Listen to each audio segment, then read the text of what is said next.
बच्चों आज हम सीखेंगे 4 से विभाज्यता के नियम।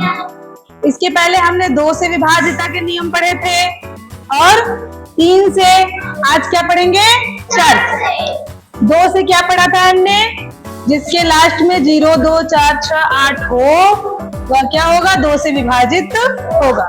3 से पढ़ा था कि अंकों का योग कर लो, अगर अंकों का योग 3 से विभाजित होगा तो वो भी 3 से विभाजित होगा। अब आज हम पढ़ेंगे 4 से विभाज्यता के नियम। तो चलो देखते हैं 4 से कौन सी संख्याएं विभाजित होंगी। ध्यान से देखना, पहला होता है अगर संख्या का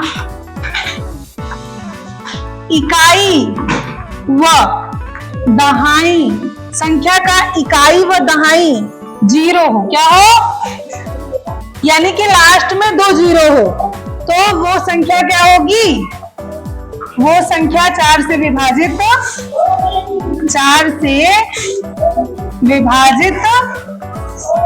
होगी।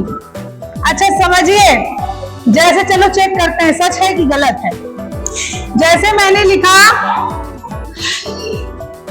2 0 लिख दिया, ठीक। अब इसको देखते हैं 4 से विभाजित होती है कि नहीं। 4 6 24, 4 से 4,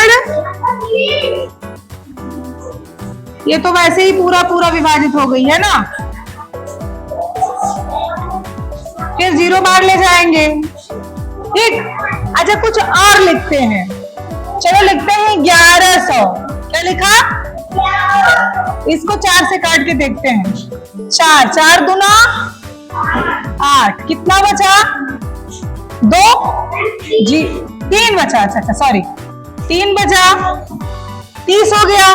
4 का पारा पढ़ो, 4 सत्ते, अब क्या बचा 4 पंचे हुआ ना, कटा।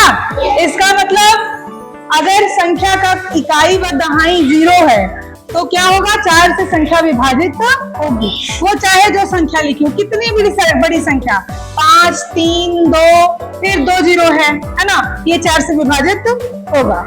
1, 6, 8, 7, 3, देखो मैं कुछ भी लिख रही हूँ, लास्ट में क्या होना चाहिए, इकाई और दहाई की जगह क्या होना चाहिए 0 होना चाहिए। इकाई और दहाई की जगह क्या होना चाहिए 0।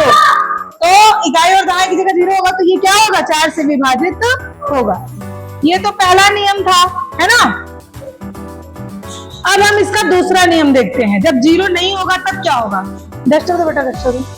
जब 0 नहीं होगा तो क्या होगा ये देखेंगे, ठीक है। जब 0 नहीं होगा फिर क्या होगा ये देखते हैं। अच्छा जब 0 नहीं होगा तब याद रखना क्या होगा, अगर संख्या दी गई जो संख्या है, संख्या के इकाई व दहाई से बनने वाली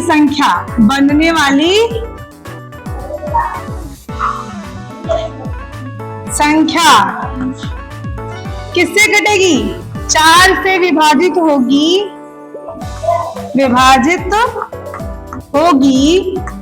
तो वह संख्या भी 4 से विभाजित होगी।